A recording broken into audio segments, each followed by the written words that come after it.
Olá, esse vídeo é para mostrar como fazer a configuração da máquina virtual e rodar o Metabase. Primeiro passo para fazer o uso é criar a máquina virtual.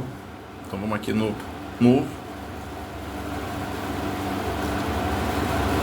Na criação da máquina virtual, a gente aqui vai informar o nome que vai listar ali no gerenciador aqui do VirtualBox.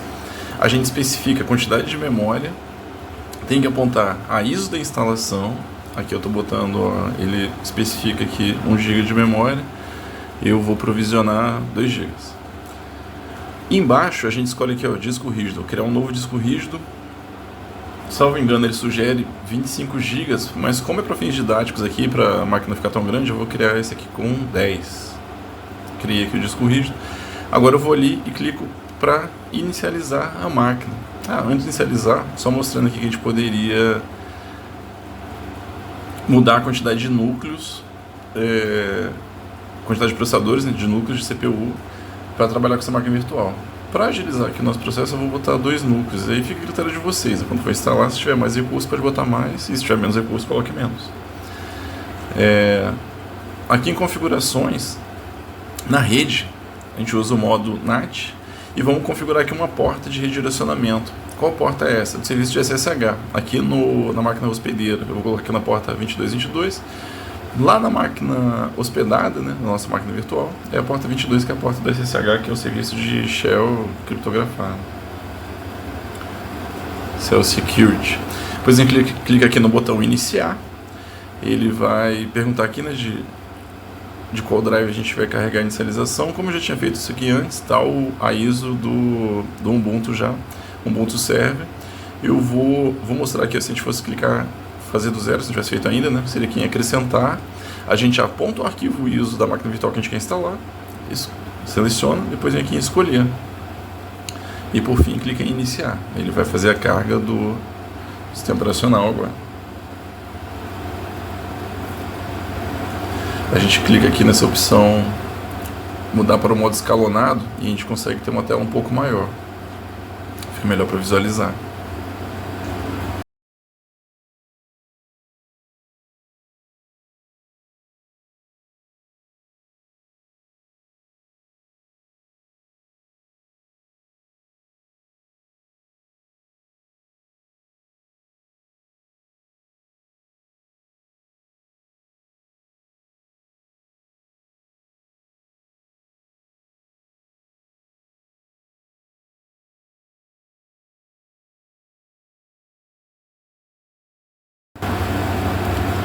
Ele vai mostrando aí o status da instalação. Aqui a gente escolhe o idioma. Vou colocar aqui o português. Na sequência a gente já escolhe o layout do teclado. Importante botar português Brasil para ele funcionar certinho, com a acentuação, cedilha, etc. Aí vamos aqui com Tab para navegar, clico aqui em concluído. Vou escolher essa versão do Ubuntu, a versão Ubuntu Server minimizado, que aí ele instala só o que é essencial. Não vou colocar aqui para instalar driver de terceiro. Se a gente estiver instalando uma máquina de verdade, valeria a pena marcar essa opção. Aí vem aqui com Tab em concluir. Ele mostra aqui como é que vai ficar a configuração de rede, para pegar o IP da rede, o DHCP. Aqui ele verifica os repositórios que estão disponíveis, se tem conexão com a internet, e os repositórios para baixar a atualização, quais estão respondendo.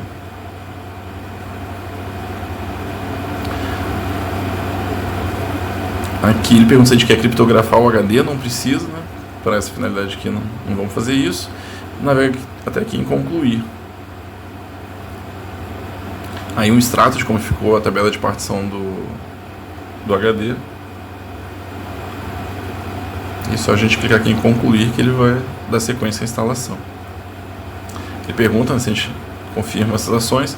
Assim, nessa parte aqui a gente coloca as credenciais. Eu costumo utilizar a credencial administrador, que ela não existe nativamente aí no Linux, na versão server, e aí ele não vai ter conflito com outros usuários existentes. Se a gente tentasse botar de mim, por exemplo, daria conflito. No caso, administrador não tem. E aí eu boto a senha também, administrador. Então essa máquina virtual que eu vou compartilhar com vocês no final aqui na instalação, ela está com o usuário e a senha administrador, certo? Aqui eu confirmo a credencial. Com um Tab eu vou até ali no concluído e dou sequência. Marco essa opção de instalar o OpenSSH porque eu quero que ele sirva o serviço de SSH para poder conectar lá e fazer as operações que eu quero. Aqui nos demais serviços eu não vou marcar ninguém não, que a gente está fazendo já uma instalação enxuta. Clico em continuar, ele vai seguir aí o passo de instalação. Copiando os arquivos, vai mostrando o status pra gente. Se você ficar na dúvida se ele está travado ou não, olha em cima, aí tá vendo essa faixa laranja, né? A instalar o sistema. Embaixo ele bota o detalhamento que ele está fazendo, e em cima ele mostra o status.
Agora já vai chegando no fim dessa parte, né, de copiar os sistemas os arquivos de instalação. Pede para reiniciar, a gente confirma. Aí ele vai dar informação ali para tirar o DVD, o CD-ROM de instalação, é só apertar o Enter que ele segue. Aqui eu vou entrar com o usuário administrador, a senha administrador. E vou conferir aqui o serviço de SSH, se ele está executando certo, né? Se ele está ativo e executando. Aí o comando que é sudo service sshd status, a senha administrador, e o paralelo que ele está ativo e habilitado. Por que eu faço isso? Porque aqui na console eu não consigo colar comandos, então eu quero acessar lá via terminal, no caso que eu vou usar o terminal do Ubuntu, que é o que eu estou utilizando, na verdade é o Linux Mint esse meu. E se você estiver fazendo no Windows, você pode usar o PowerShell. Aí é o mesmo comando aqui, o ssh-p, a porta 2222, que é aquela porta que a gente configurou no servidor antes de instalar, e o usuário que a gente cadastrou lá, administrador localhost. Agora, para instalar o WebMin, eu coloco esse comando aqui, ó, sudo curl. Eu vou botar aqui nos comentários do vídeo o link de onde eu tirei. Mas é a documentação de instalação do WebMin. O WebMin é uma ferramenta de administração visual do servidor. Como a gente está instalando ele na versão mínima aqui, né, do Ubuntu, ele não tem interface gráfica. Então a gente instala o WebMin para poder fazer o uso de uma interface gráfica e facilitar a nossa vida, né, de carregar arquivo lá para o servidor, de rodar comandos, etc. Aí o segundo passo aqui, depois de botar o repositório, é rodar isso daí, né, o apt install WebMin.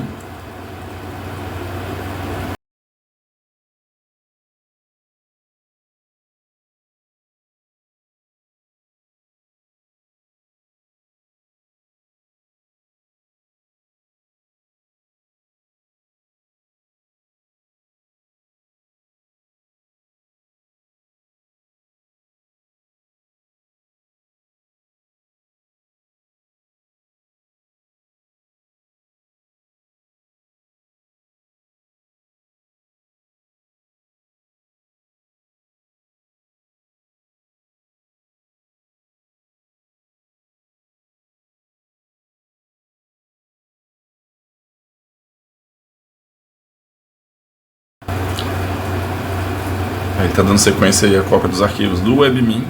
Quando terminar, a gente não precisa fazer mais nada aqui na interface, na console. A gente já pode ir lá pelo navegador e acessar o WebMin pela interface lá que ele carrega o web via CGI.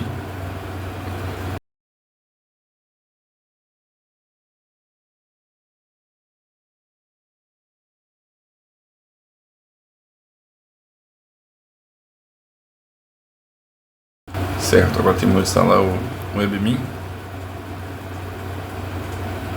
Aqui só conferindo, ele instala como serviço também, está ativo e habilitado. Vou deixar ele aqui do ladinho a janela. Essa aqui é a janela da console da VirtualBox. A gente não precisa fazer mais nada nela, vou até deslogar dali. Vamos configurar a porta do EMIN aqui, ó, nas configurações do host. Não precisa parar o servidor, é só vir aqui, ó, geral, rede, avançado. Vamos configurar a porta do EMIN. Ele roda por padrão na porta 10.000. Então a gente tem que configurar aqui a porta 10.000 no nosso servidor aqui, nosso host, para o servidor hospedado. Porta 10.000 para 10.000. Confirma. Aí, se a gente acessar aqui no servidor, agora no nosso computador localhost, né, com a máquina rodando, ele vai carregar lá o WebMin e a gente já consegue então logar nele aqui com as credenciais que a gente cadastrou na instalação. Administrador, senha administrador. Se você tivesse colocado outra senha, ou, né, outro usuário outra senha, você teria que logar com ele aqui. Essa interface do WebMin, ele parece até um gerenciador de tarefas do Windows, porque ele tem o painel que ele carrega, né? Esse aí, consumo de CPU, consumo de memória virtual, espaço em disco. No menu esquerdo aqui você tem as opções de ferramentas, o gerenciador de arquivos, o terminal, de configuração de rede. Aqui embaixo a gente tem já a funcionalidade de atualização de pacotes. Como essa máquina está recém-instalada, ele tem uma série de softwares para atualizar, a gente pode vir aqui confortavelmente e confirmar para ele fazer, que é o update pacotes selecionados. Ele confirma aqui, né, no install não, ele só vai conseguir fazer isso se tiver conectividade com a internet para ele baixar as atualizações. Se não tiver, ele não consegue atualizar.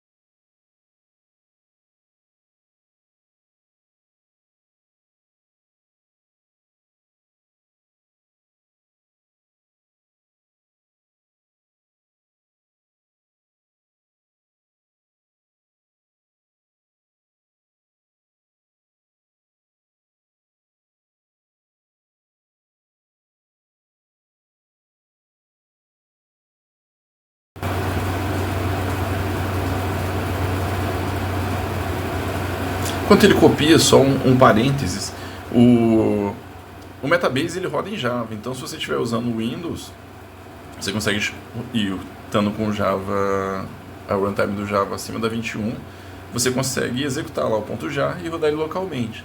Dessa forma aqui, eu estou te mostrando como seria rodar ele num VPS, né, na nuvem. Ou, por exemplo, você configurar esse servidor e exportar, né, numa aplicação, como eu fiz para vocês utilizarem na sala, importar também, seria uma outra forma. Então aqui a gente está tentando manusear dois conhecimentos. Aqui a quantidade de espaço em disco ocupado naquele forma, mas dois conhecimentos, um de preparar o ambiente e o outro de conseguir fazer uso da ferramenta, né? Não só mirar na ferramenta, não só mirar no Metabase. E aí, por falar aqui do ambiente, para quem tem dificuldade com o idioma, dá para mudar ele aqui, ó, pesquisa Language, ele vai cair aqui nesse menu. A gente vem aqui, ó, português de Portugal. Perdão, português do Brasil, na linguagem e também na localidade. Localidade ele vai pegar lá o nosso GMT menos 3, né, do Greenwich, e vai pegar lá o horário de Brasília. Se a gente coloca aqui o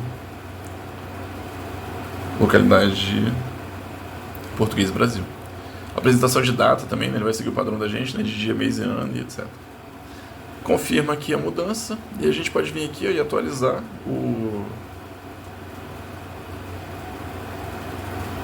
a página toda. Ele já carrega agora em português. Talvez facilite para alguns aí que não tem tanta familiaridade com termos em inglês.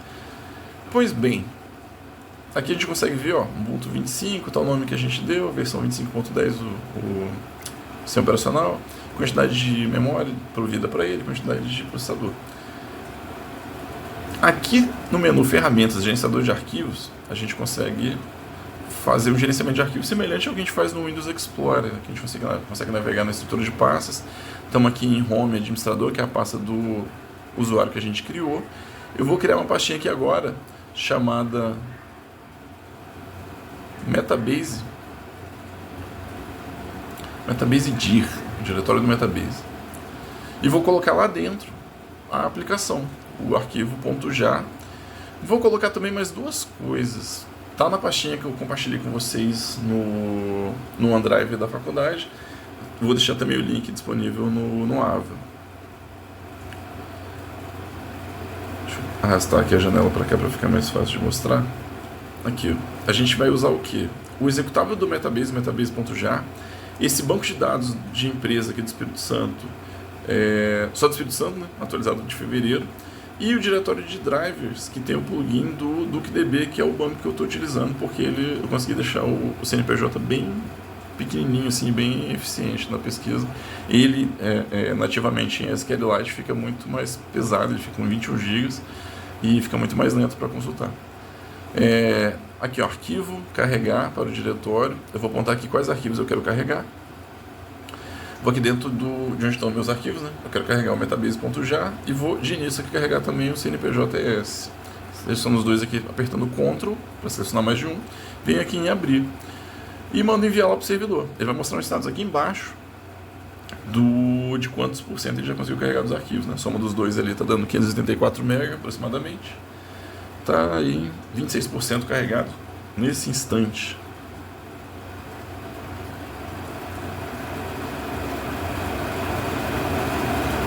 Tenho que carregar também aqui um arquivo que é o comando de inicialização com alguns parâmetros. E aí dá para usar ele de um jeito um pouco mais eficiente. Eu botei aqui nesse arquivo. Aliás, antes disso, vou carregar aqui o diretório dos drivers. Como ele tá um zip, eu vou marcar essa opção aqui, eu extrair compactado, que ele carrega para o servidor e já descompacta.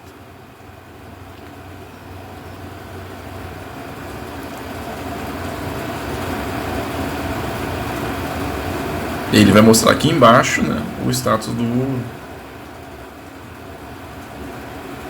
dos arquivos carregados.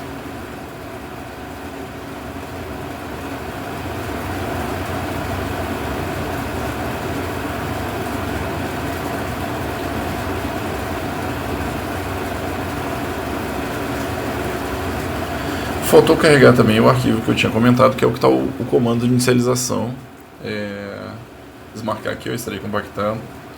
Senão ele vai procurar um arquivo zip e não vai enviar. Tá aqui o start.txt. Na máquina virtual que eu disponibilizei no Ava tem essa mesma estrutura de diretório e arquivos que eu estou mostrando aqui. Aqui os parâmetros, eu consigo especificar para ele então o host, que ele vai responder, né, por qual endereço, qual a porta que eu quero que ele rode, nativamente ele roda na 3000, aqui eu especifiquei a porta 3838, inclusive a gente tem que configurar ela já lá na interface de rede da máquina virtual. E o diretório temporário, eu estou botando semelhante ao que está aqui, né? Home administrador.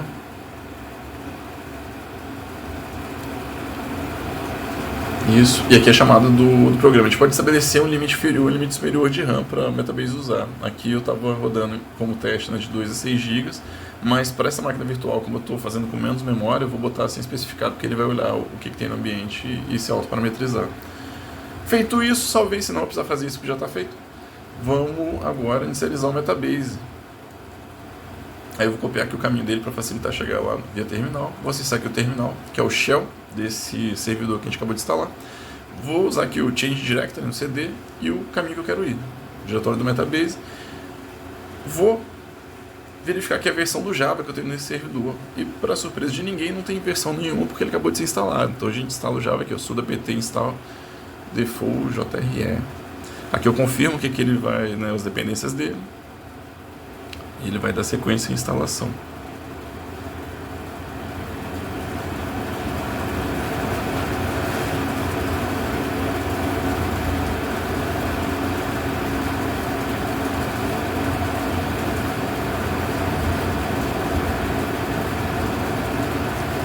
Com o Java instalado, se já tiver instalado, tem que olhar como eu comentei, não está atualizado. No caso desse aqui que está instalando agora, ele já vai estar atualizado.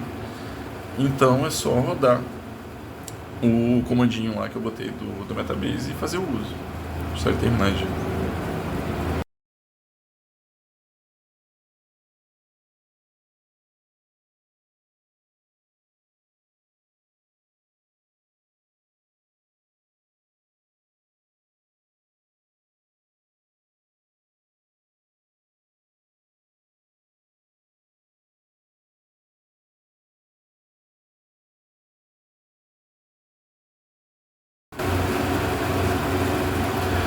Pronto. Pronto, terminou de instalar o Java, a gente pode já executar o Metabase.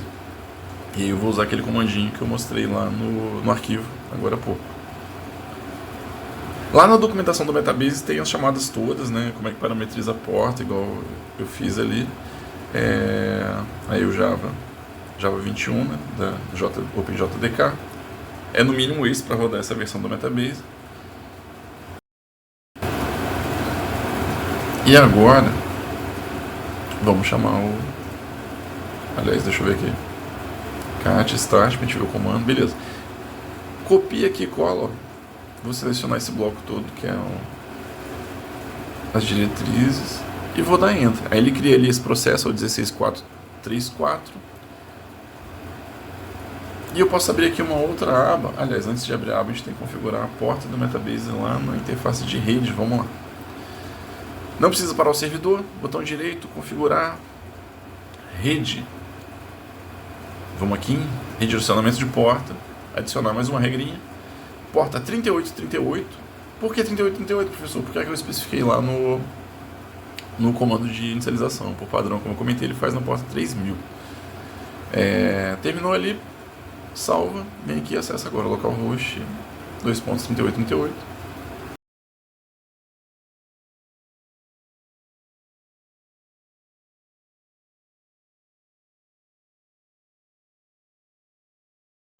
E aí ele vai carregando. Nessa fase inicial, o que ele faz? Por padrão, ele baixa, se você não tiver nada lá no seu diretório de instalação, ele baixa os drivers de um conjunto de bancos, que é naquele diretório plugins que ele salva, e ele cria dois bancos, um banco de auto-administração, de autogestão, e um outro banco de estados dos painéis que ele vai salvando. Isso tudo no diretório que esses bancos aí, o metabase.dbmv e o metabase.db.trace, ele cria. Se eventualmente a gente precisar fazer o reset da aplicação, é só apagar esses dois bancos e rodar o Java de novo, ele vai pedir as credenciais e reinicializar. Desvantagem de fazer isso, se você tiver construído alguma view, algum painel, etc., ele vai perder. Uma outra forma seria abrir o banco, ler um banco H2, a gente consegue abrir ele, por exemplo, com dbiv. Se você tivesse que mexer com alguma coisa de administração do Metabase, por fora da aplicação, uma alternativa seria essa, então, abrir o banco direto com o gerenciador. Aqui a gente vai colocar as informações, né, de parâmetro, né, do painel dessa ferramenta, qual usuário a gente vai acessar, qual o último nome do usuário, aqui qual o e-mail que a gente vai usar para acessar. Esse e-mail é importante lembrar, porque você precisa dele para logar depois que entra aqui. A senha, vou botar aqui o administrador 1, que ele pede pelo menos um número.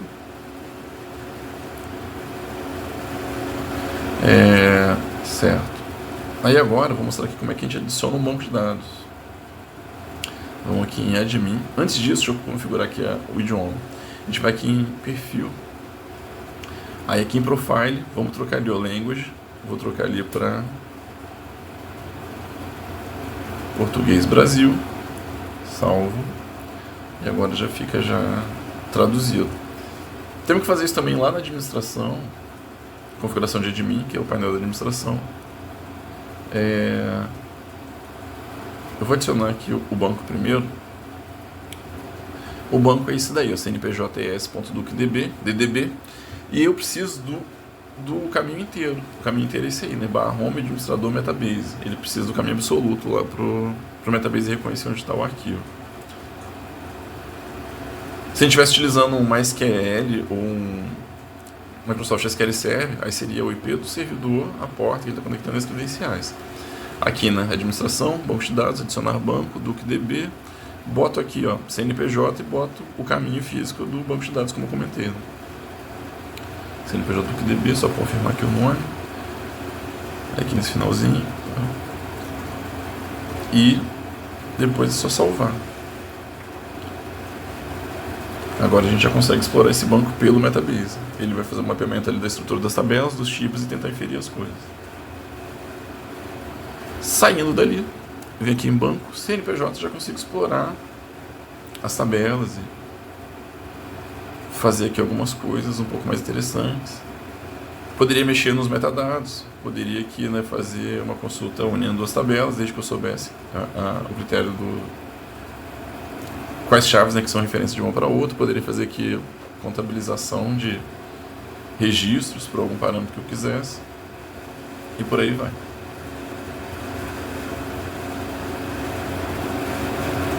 Assim, para resolver aqui a questão de localização,